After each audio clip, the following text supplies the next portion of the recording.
Welcome back to the Personal Process Podcast. Today's episode, Giovanni HoSang, my guy, and I'm very excited to hit this episode up with you, Giovanni. You've done a lot of big things for Science University, both of which we are alumni for, and you just keep killing it, my man. So how are you doing today? Greetings, man. I'm happy to be here, and thank you so much for inviting me to come out. It's all in COVID and everything. I'm no longer in Canada, but at least I'm here, I'm chilling, and having fun as much as I can in this online world. Absolutely, yeah. So for those that haven't been keeping up with you, where are you right now? What are you doing?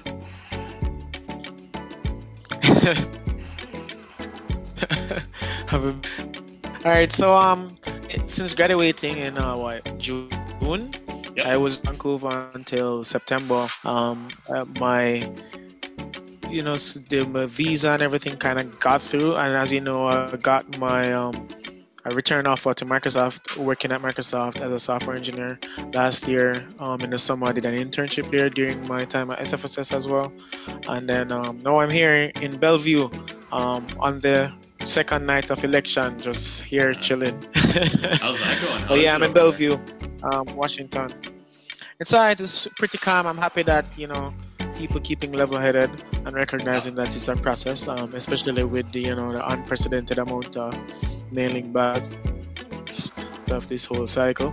Yeah. And I'm happy that it's coming together nicely in terms of drama.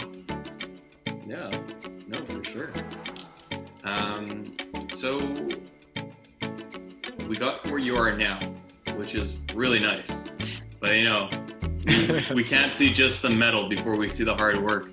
So right behind you, we see a Jamaican flag. Is that right, Giovanni? Yes, sir. Jamaica, big up to all Jamaica, all yardy with their friend. You know what I mean? I love it. So would you consider Jamaica your roots?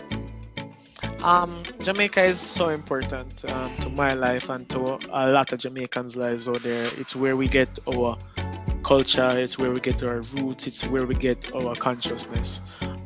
Right. Jamaica really set me up to a better understanding of the world, and making people recognize that no matter how small or how little the world might make you seem, you are much bigger than they might want to judge you.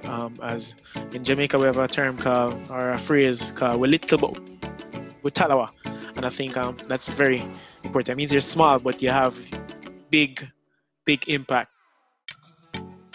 And I think that just goes to say Jamaica is just just over 2 million people or 3 million people, and such a great impact on the world. Absolutely. So I believe that Jamaica embodies my spirit.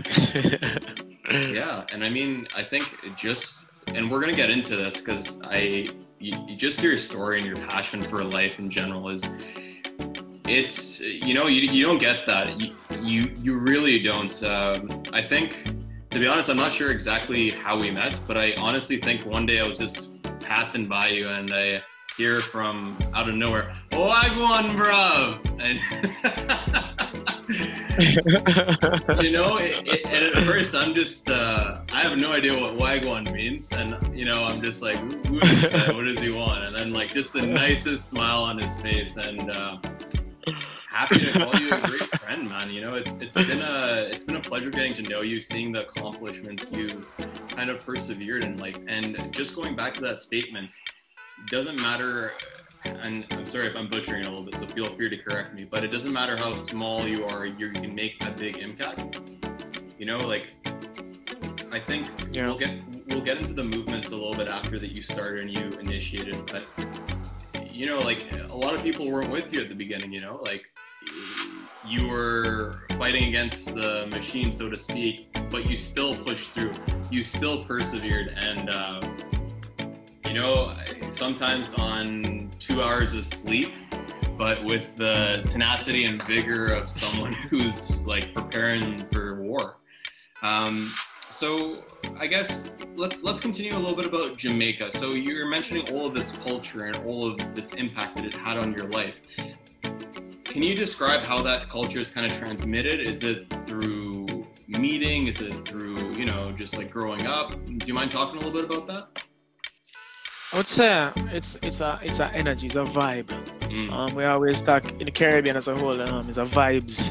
But what from a very young age and growing up, my parents, we moved to Town, which is red dirt, and further away from the corporate area in Jamaica. And I just had a real tight-knit network of friends, and a lot of us used to go out and we used to call ourselves like the ski boys, and a couple just go play football. Just something where you go school, but that every week you come back and you link up with your brethren, and some of the femmes who really supported us and came with us to, like, for example, football games. We used to create teams and pay for, it's all about that community spirit and building camaraderie with a lot of people. And I think I really took that to another level when I also came here as well. And it's one thing, bouncing that vibes off of people is that vibes that I grew up with, and build strong, solid, genuine friendships in my younger ages. And I'm happy and blessed to have had that experience, and I really embodied that when I saw people here, try to make people smile. That's been my thing. And you've been doing a good job of that. Let me attest to that. So, Gio, so you had that culture down, and you mentioned soccer, but was soccer your main sport that you played back there? No, definitely not. That's what my friends liked in my friend circle in Town. But my sport from ever since has been cricket. I started playing cricket in grade 2, I think. Grade 2, wow. And I started playing for my primary school in grade 4. And ever since then, that just has had been a passion for me. And even though I watch it a lot, but during my time, I played secondary school cricket for a long time, from grade 7 to grade 12. And we lost every single year. And in grade 13, we actually won the competition, and I took most wickets in the competition for that year. And it's just one of those stories, grinding for long, and even though it's not, turning out nice, in the end, it just really, catapulted and made a real good story in the last year. It's kind of similar to what happened at SFU with the space issue, but I will still get into more like the cricket. It was my passion, and the last year of school, I really, met expectations and surpassed them in a certain way, and I'm happy for all the cricketers who came out and put their blood, sweat, and tears into it. And then I played the university cricket for 1 year. I actually went to university in Jamaica for a year, doing computer science as well before I transferred to Canada. So cricket has been a play in my life. Yeah, that's fantastic. And kind of just going from what you were mentioning, you were mentioning that, you failed, and then you won. So that's kind of like what the whole process is, the personal process podcast, it's trusting the process, like it doesn't matter what happens in step 1 or step 2 or step 12, step 13, ironically enough, is your lucky number currently. I guess, what lessons did you take from that? What growth did you have? What impact did that make on your life? I'd say cricket is a really important thing in terms of people how to live. Cricket is a game of patience. Cricket is played over 2 days in high school. In real life, or in real life professional cricket, world class cricket, it's played over 5 days, and it's something that really teaches you how to think strategically and how to not take too much. Be strategic in the risk that you take. If you're taking a risk, know that you might be putting your team in a worse position. And so putting yourself in the eyes of making yourself be seen as a team player in such a way where you're not doing stuff selfishly. Right. And I think he taught me that, and that brought that into life. And I think that when it comes to patience, I think those formative years playing cricket and living life really made me learn a lesson of no matter what, you just always try your best, and doing it for the passion, doing it not for the likes, not for the Facebook likes, but for the love. All right? Hey, that's cool. Jamaica, right there. Yeah, man. Do it for the. We don't do it for the love. We do it for the love. We don't do it for the likes. It's a song, and that's an embodiment in what you're doing. Like you try to do that in your life. Yeah. Because it's important. Even if you don't get the end goal, you're still happy with the effort that you put in. And I think that's one thing that I've been, really embodying. Absolutely. Especially in university years as well. Absolutely. And I think I just want to kind of piece these things back together because I'm kind of forming a little bit of a puzzle, which I think kind of fits in nice. So, you're talking about the culture, about, like the vibes that you bring, and, everyone's just giving it their best. And, we're talking about cricket where we trust the process and going forward with that. And then with this piece now, it's putting in all of your effort and going for that finish. And regardless of what happens, you're happy with it. And I think this is going to play into like other future events, which we're going to explore. So I'm really happy to keep going with this. So you play with cricket and you finish that. What's next on your process?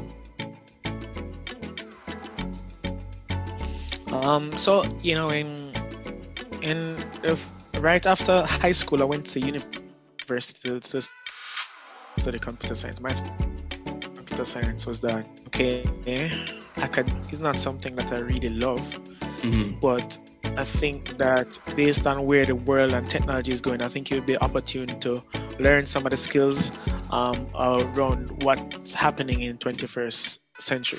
Absolutely. And I started to do a little computer science courses here and there, and then that's how I chose my degree, where I just okay, let me go do my computer science. It has the cheapest. I actually wanted to be a pilot as a child. A pilot? But realizing that, my guy. I just didn't have the money.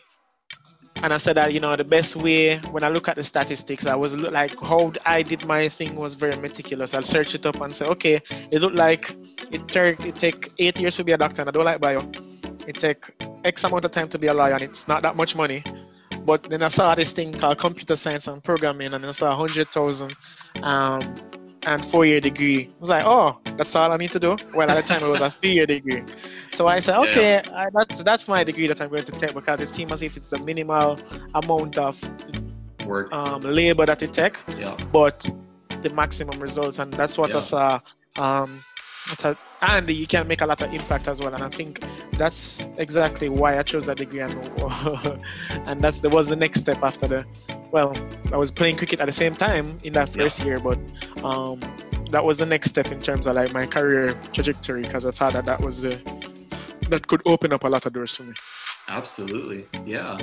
So we got the analytical side of you, which feeds into the computer science. We got the passionate side of you. We got the side of you that, trusts the process and genuinely just wants to make the world a better place. As, what's that? I can't think of the word to describe that, as much as people say that, but you genuinely embody that. There's nothing fake about that. A person meets you in 2 minutes, they feel that, they feel that vibe, if you will. And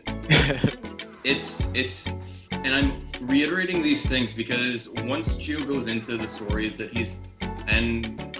the stories that you've accomplished to this date, I think all of this will really, tie like a shoelace. So let's see. We go into university, computer science. We did the analyzing, computer science, best bang for your buck. What happens then? Because you started in Jamaica, then we're fortunate enough to meet at SFU. So what's that intermediate step? So almost halfway through the year, I got a call from my brother who was in Canada for about 10 years. Right. And there has been a process that I wasn't really aware of to the fullest extent. Right. And it turns out that my family and I my brother filed for us to come up to Canada for a long time. Really? And that's how my parents and me, we all came to Canada at the same time, June 12, 2015. And we moved to Langley. So how I chose SFU because I needed a school to go to. Yep. I think it was in April, June, around them times. Yep. September is the school year, January, February, March. So March, April, about that time, and I started looking up, and I said, okay, which school should I apply to? And then I look and I saw UBC deadline gone, and then I saw BCIT and SFU, and I said, okay, which school I think I can make, like, in terms of bigger impact? Right. And I think I decided SFU because I read, like, all of the readings and the research that I was doing was just that BCIT was very local to Vancouver, and I wanted to have a wider scope. So SFU was definitely the ticket, and I chose it. And so, well, it was that day that I looked up everything was the day that the deadline was for the SFU. And so my life has been literally on the line since from them time until now. And I applied, and then a couple of weeks I got in and said, oh cool, I'm going to SFU. Then we traveled, came the first day, met my first Jamaican friend on the first day. It's like, hey man, what going on? Do you know anything around the campus where? I said, well on. Yeah, Jamaican, this guy named Ocean. And then that's my first interaction when I went to campus. Guy from St. Mary's. So, oh yeah, I hear that's same time, because you hear it. And that was my journey here. And I did SFU for 5 years. In that first year, I got involved as much as I could with computer science. And started, fresh on the student union and tried to be as much as good as I can be. But in that first year, started to feel a little bit isolating, and I think this is the the part of the story that kind of make people recognize that even though we might have the right mindset and stuff, there's systematic forces sometimes that kind of make you feel alone and make you feel as if you're not equipped to be in the spaces that you are. And I think building community became very, very important to me at that time. When I came to Canada initially, I was like, oh yeah man, everybody friendly, whatever. Soon enough I realized that was not the case. People friendly, but there was a lot of social issues happening, and in classes people never really wanted to help you as much. A different environment. UWE, everybody chill.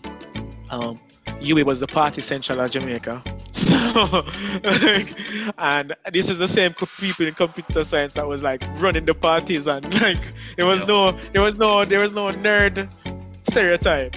But whereas I came here, people were a little bit more reserved, and in classes I felt as if it was a little bit more difficult. So what I started to do was like, look out and, started to look if there's any people like me or feeling any people who have similar experiences. And that's when I met Travis, who is engineering, graduated like myself. And, we started hitting it off, and then we got involved with SOCA. SOCA is the Students of Caribbean African Ancestry on Campus. It's a Black student group. And I really found a big community there. And through SOCA, we got opportunities such as, being able to volunteer for Black Boys Code, an organization grown in Vancouver. It just hit 5 years. And, building that community on campus with SOCA, and off campus, and building like mentorship and workshops and all of that. And that was a pretty good start to something that really catapulted to a big, even a racial and social awakening in myself overall. And I think that was the first part of my SFU story, as you would say. Yeah. And I guess when you were mentioning, just to back up it a little bit, you went to university and you thought everyone was nice, but you noticed certain factors that were a little bit off that may have not made your transition as smooth as you'd hoped for. Do you mind kind of talking about some of these? Like, what were some of them? Was it passive aggressive? Was it, just not welcoming?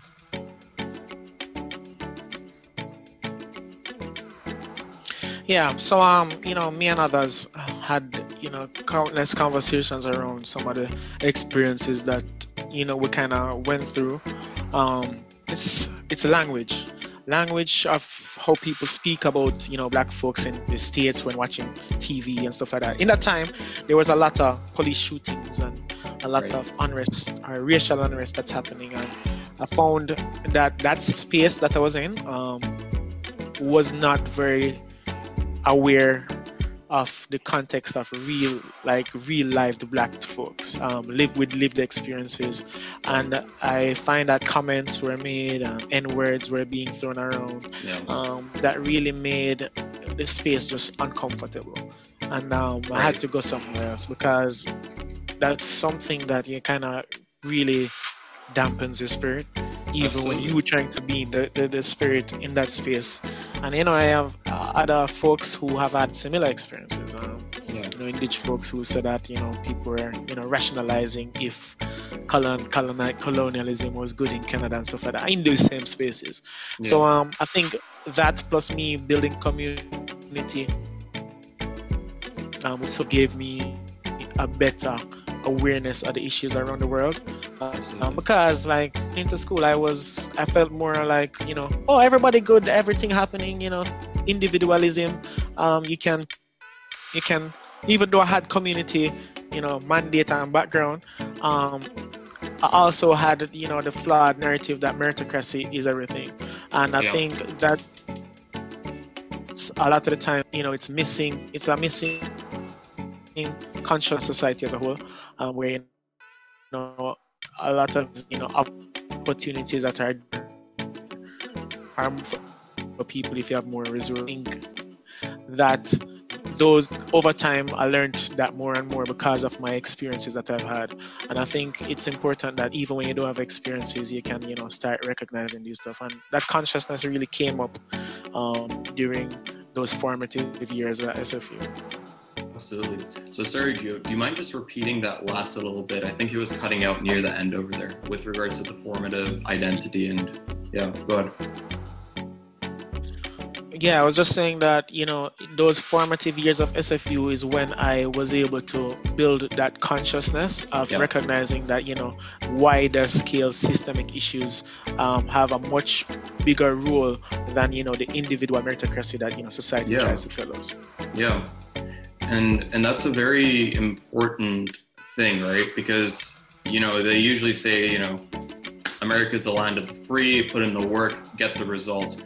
But I think in a way that sometimes blinds those that may be institutionally hindered just by the way that society is talked about. And I think I kind of, personally I went through a big realization of this year, but you were able to understand this at a much younger age. Now, just to follow up on this, a lot of people go through these experiences and, they don't do anything. What inspired you to not only do something, but be an advocate that I think the majority of SFU students know? I think if it wasn't for some of the experiences I faced, a lot of what came afterwards would have come. So in my third year with SoCA, building community in what we call the Rotunda community. So it's like all the community groups and social justice groups around that had space in the Rotunda. Building solidarity, First Nations Students Association, the Women's Center Collective, the SFPREG, which is like a social justice center, SoCA, out on campus as well. We built a tight-knit network, inviting each other to events and stuff like that. And I got elected as SoCA president for 2016 or so. But in 2018, we did we got a letter from some group, which, to be honest, it wasn't the highest priority on my mind. I just know that they were building a building, and it's called the SFSS, the Student Society. And the letter says, hey, you have until a certain amount of time they called us into a meeting and said, hey, we need to talk about your eventual move out of the Rotunda space because this space is going back to SFU. Right. And I'm like, what's happening? And we started to talk more in terms of the Rotunda groups and say, oh, this must be something that the groups, the student society is trying to figure out how we can get into the building to learn about some of the history and recognize that we were in the original consultations. I was talking to the past president of SOCA, and it was a given that the groups would have gotten space in the new building. Long story short, new board, we met with the board at the time, and they just told us straight out that, oh, you have until December 14 to get your premises because the building is not being given to you, or you're not being given the building. So just come out and get all that equipment somewhere. And that just broke hearts, and that broke a lot of community spirit that we have built over a number of years. And that kind of really turned stuff around. I went to SFU for help. SFU basically said that, oh, this is not our thing. Even though SFU already doesn't have any space for Black communities, the one space that's there and it's under the student society, SFU is going to say that we will not get into student business. And I think it was very sad because they ignored the issue.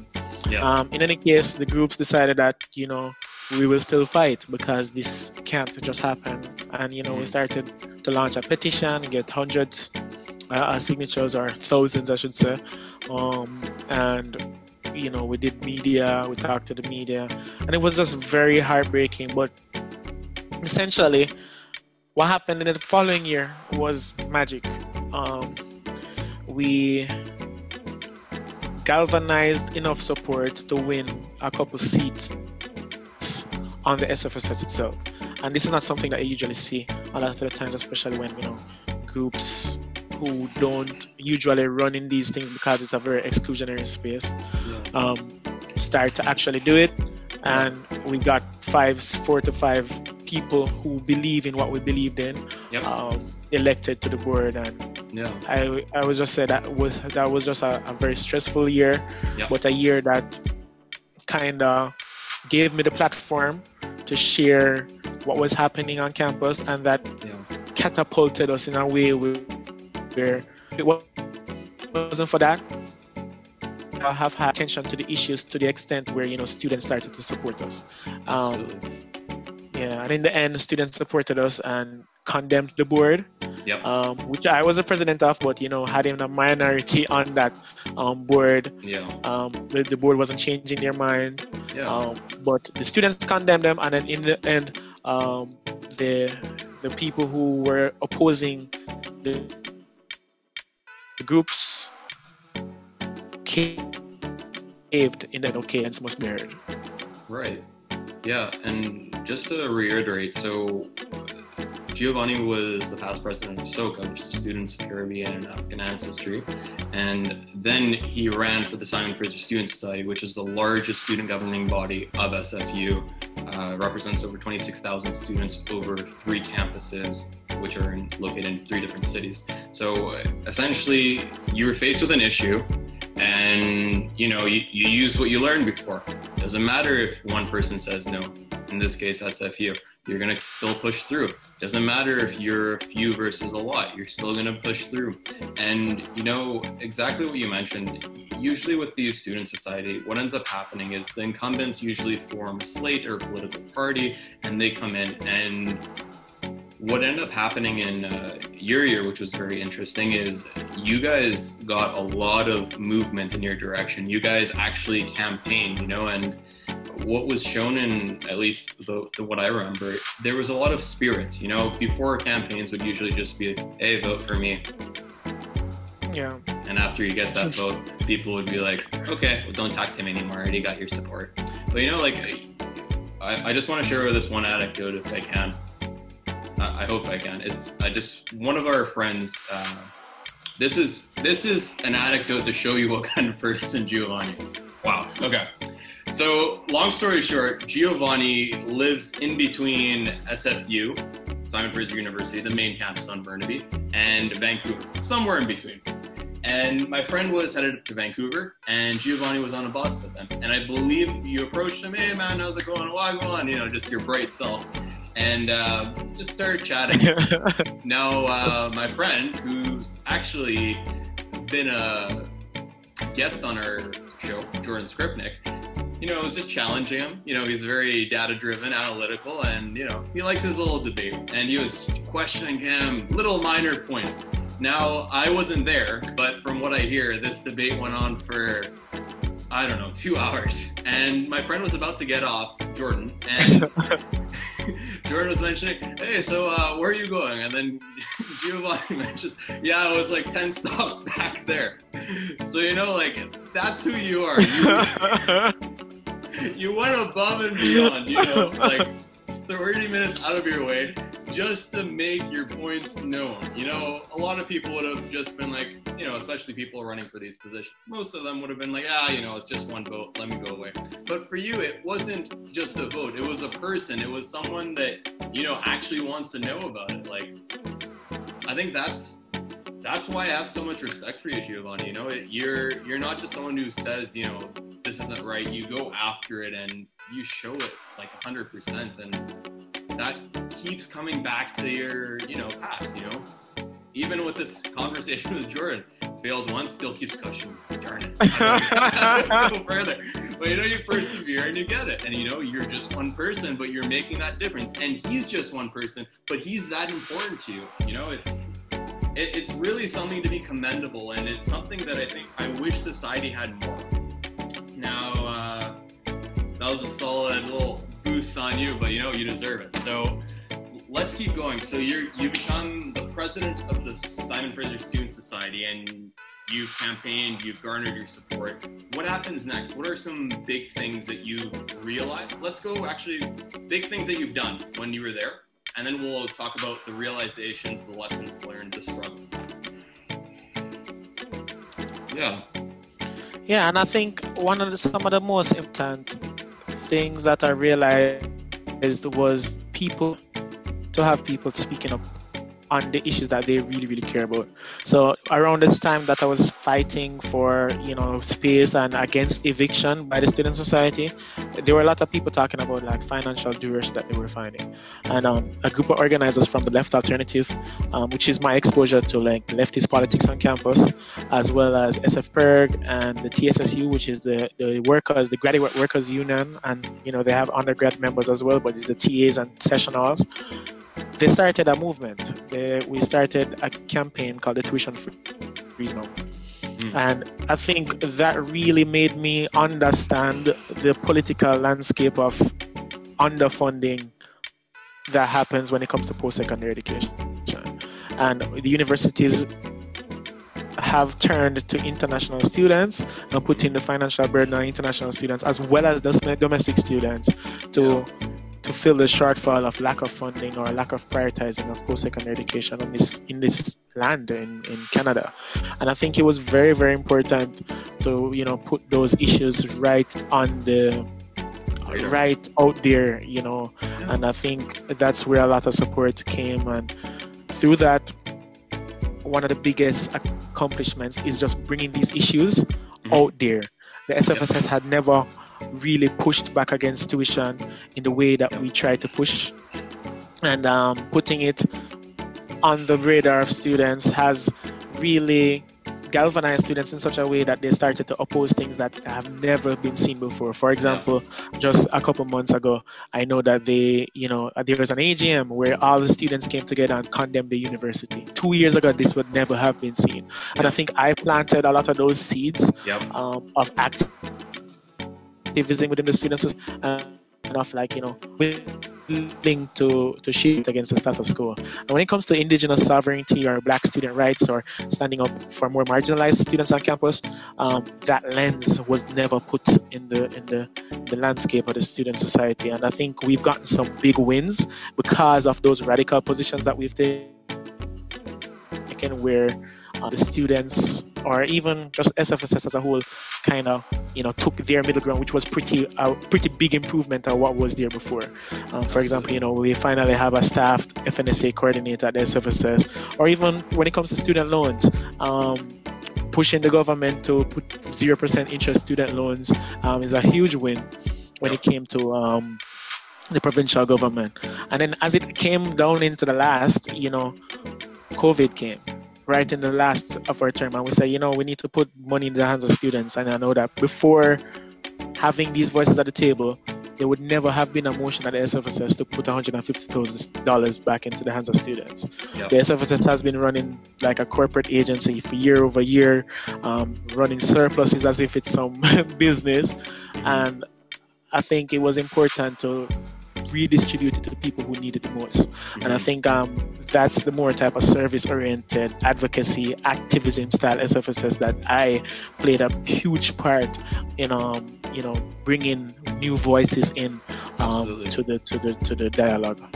Absolutely. So just kind of on that, I have 2 points. There's a quote who I cannot remember the author of, and it is, "Build it and they will come." Right?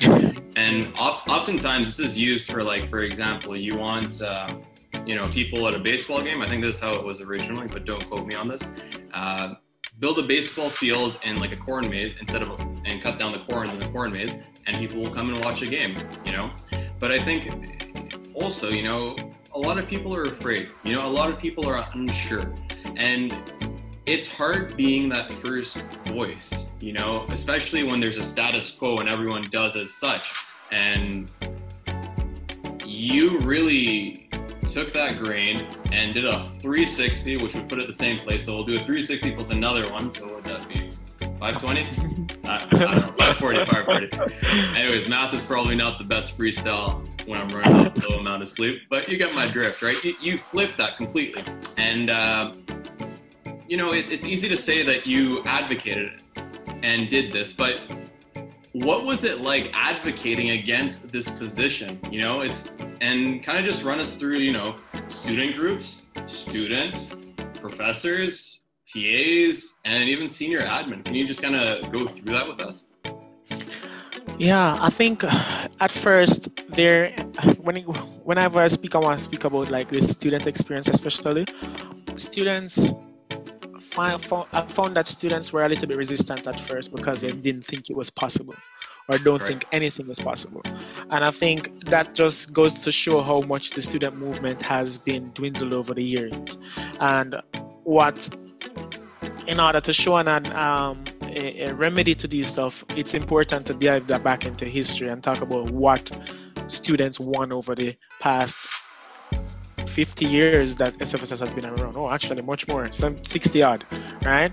And I think I kind of made sure that I researched a lot of this history and talk about trends that has happened over decades in terms of underfunding, and really painted that story that this is possible, but there has been a concerted effort to make us think that it's not possible. Mm-hmm. And I think one of the biggest things that students hate is to be told that somebody was actually advocating against them. And I think when you actually put it in those terms, people recognize that, oh, we should be fighting back against this because somebody's making decisions that's actually against us and hurting us in such a way where we are being hurt and we don't even know.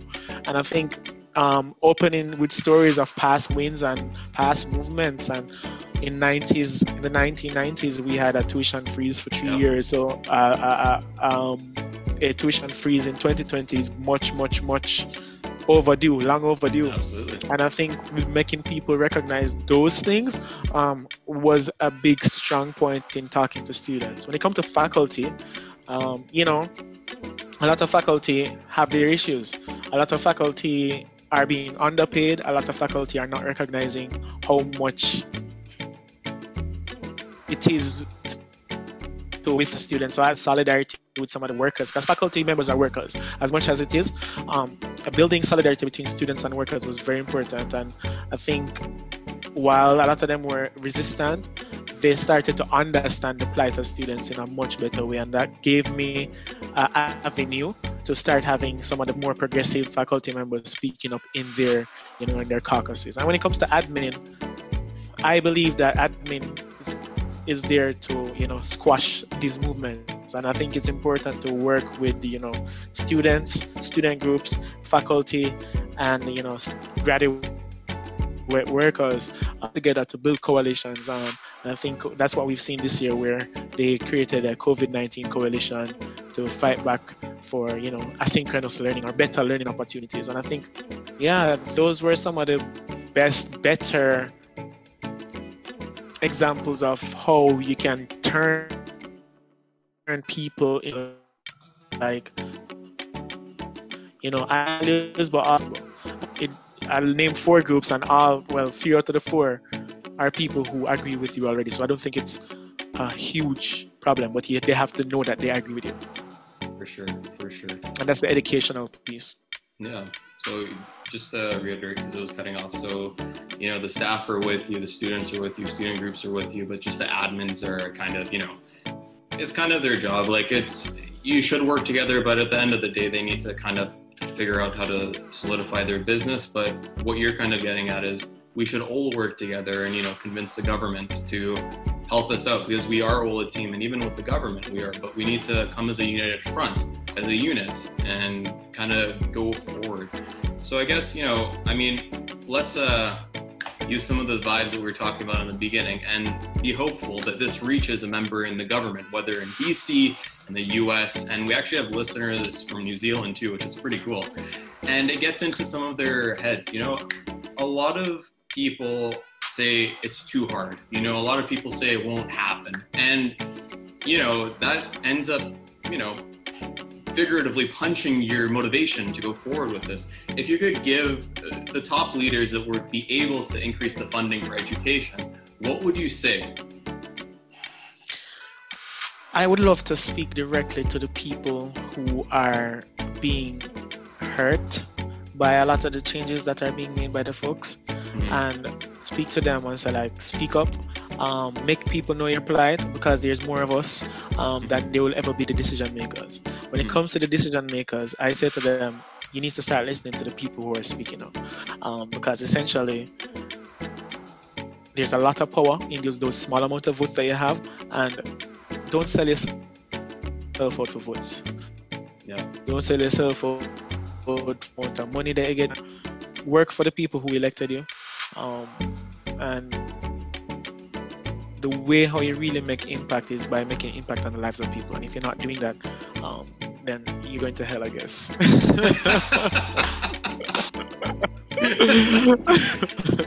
You know what though? Minus the hell part, I gotta say, that's kind of the flavor of life. You gotta make your impact, and at the end of the day, I think that's what brings ultimate happiness. And I think that's how you have I swear, you must have had some sort of tattoo smile on your mouth, because you always smile. I don't know how many hours of sleep you're running at right now, but I can attest to days where I don't think you slept at all and you smiled way more than me. Yeah, but I completely feel that. So is there anything else do you think that you want to kind of talk about this SFSS chapter of your life? SFSS, and I think we have created a new era. As you know, I supported a lot of folks. We call ourselves the progressives on campus in the last election, and 14 out of 16 of them win. So in the running outside of the political elite, to winning 4 seats out of 16 to winning 16 out of 16. And over this year, they administered a restructuring process of removing all of the corporatists from, the admin positions. They were spending 600,000+, or we were spending 600,000+ just paying admins, and they've restructured all of that to one, going to split it to more of one as a governance role and one as an admin, operational role. When it comes to governance, they just had an annual general meeting with student GM that happened since 2006. And I think all of these movement building that we did in our time really built the momentum for this board to continue doing that good work. And when I talk about BIPOC leadership, this is the first time that we had a black femme Muslim woman running, a black Muslim woman getting elected and running the SFSS in such a way that it's so tremendous, right? And I think it's with class consciousness as well, right? And I think it's very important that, you know, even when we have representation, we talk about the policy as well. And that's exactly what's happening in the SFSS now, and I'm happy to see it. I'm here to see it. I've been cheering them on, and I think my year was not the year that could have implemented a lot of the big changes, but we have planted the seeds of change that could now you see things are blowing up. People are saying, yo, we need UBC AMS to be like the SFSS, right? That's what you're hearing a lot across BC now, and I think there comes a time where SFSS shall be a beacon of hope across the country, where we were in the 60s.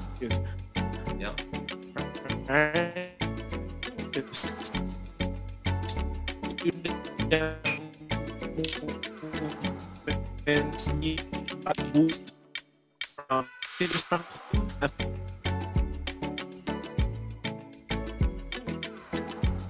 so after the 60s,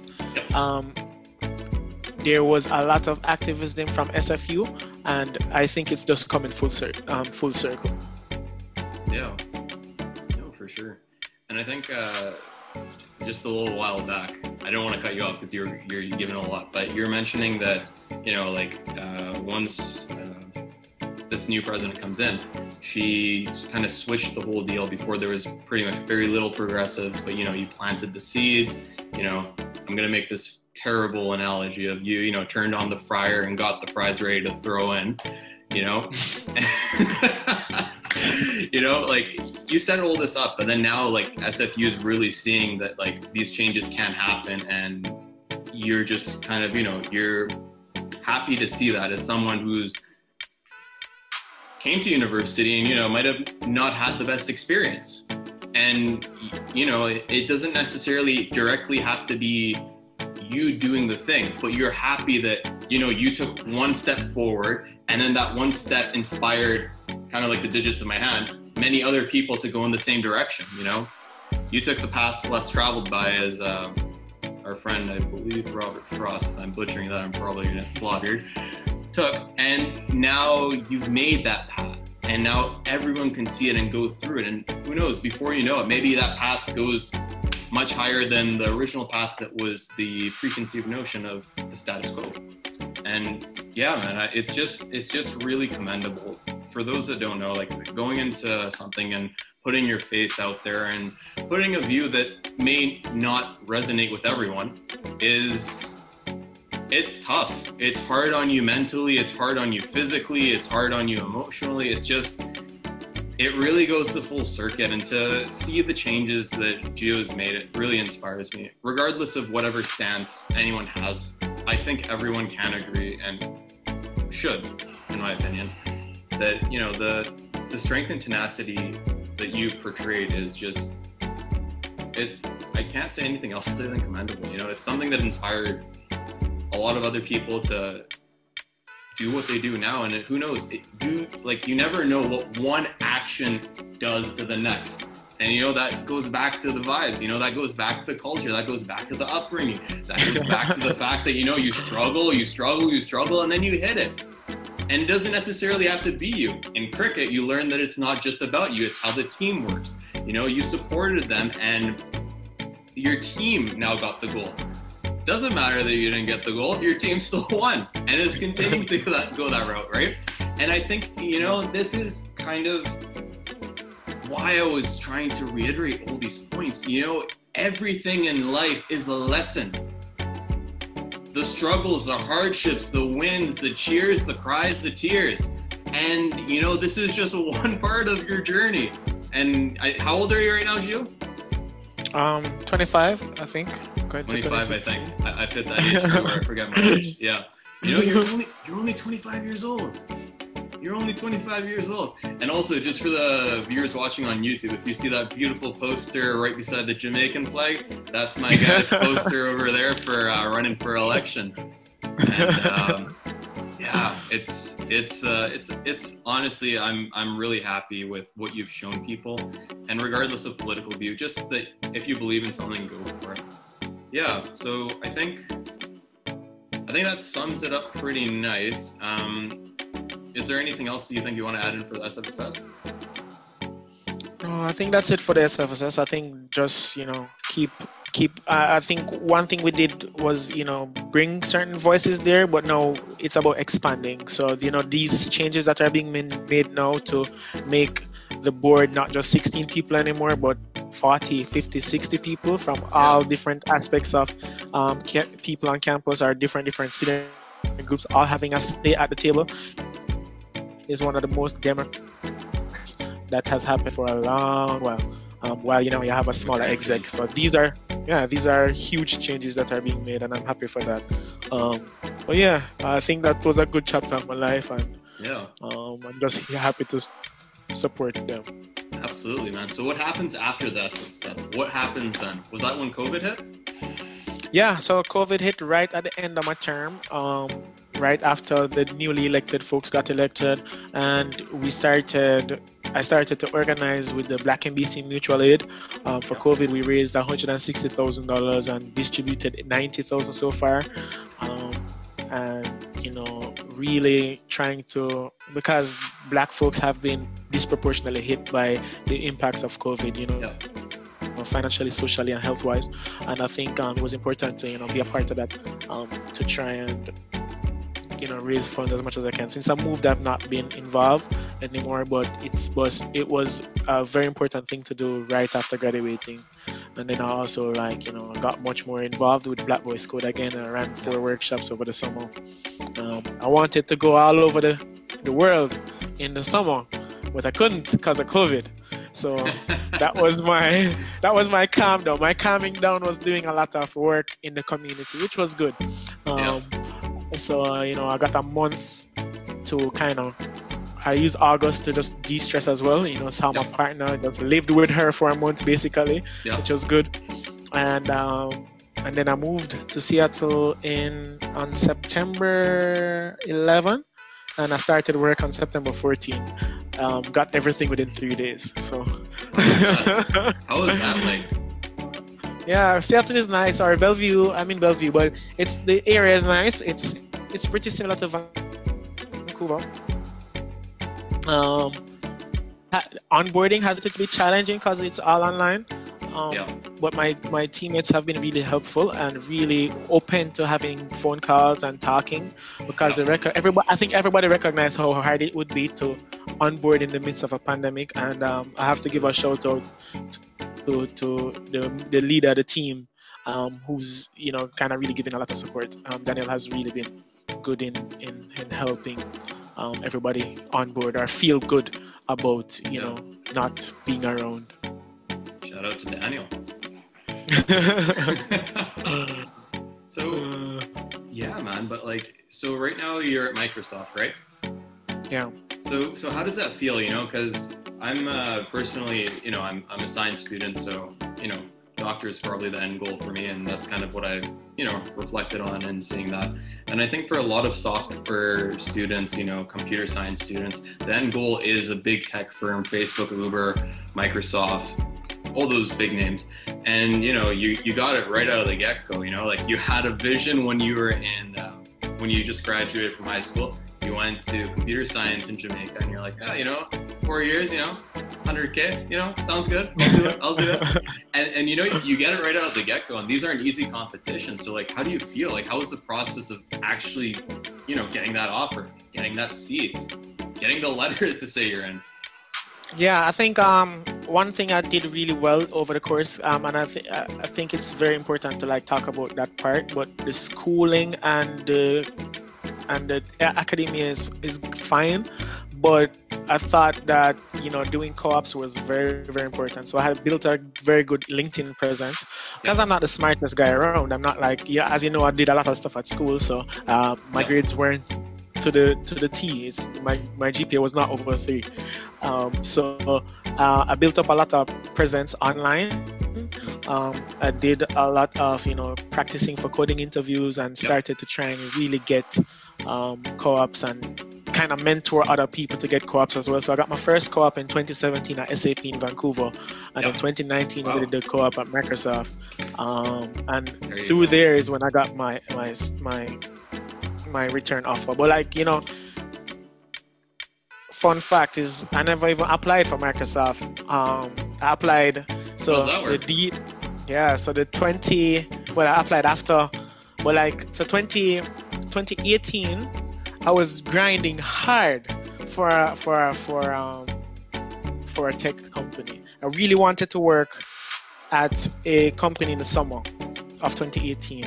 And I grinded. I had like 7 final interviews. I applied with this company called jobwell.com, and like I just been doing interviews like crazy. And for every one of them, I interviewed at Google, I interviewed at LinkedIn, Lyft, Next, or company named Next, and I think 2 other companies. I'm not remembering off the top of my head right now, but interviewed and went to the final round for almost all of them. Great. And I failed all of them. What? None of them came through. 2018 was sucky, but I still pushed through. And then, like, in the end of the year, when it was the whole eviction thing came, and then in spring 2019, I failed all my courses because it was all of that, you know, the whole SFSS stuff, and everything was like, you know, crushing. It was rough. But right in the midst of that, I got an email. Yeah. Or a LinkedIn message from a recruiter. Hey, we have a Microsoft position open up. We have internships going on, and we have an interview slot open up at SFU. Do you want to do an interview at SFU for the first round? And I interviewed without applying for that first interview at SFU at the Microsoft recruiting drive. And I interviewed. It was well done. I got a question that I really, really have a good understanding of. And then they flew me out in October. You know, 4 back-to-back interviews from 8 o'clock to 12 o'clock. I remember it very well. I partied the evening after that.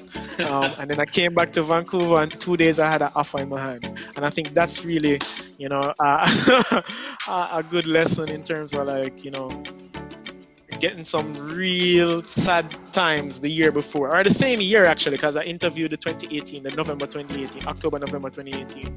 Yeah. But like earlier, failing courses, failing interviews, and you know, just having a hard time, you know, fighting SFSS and all of that.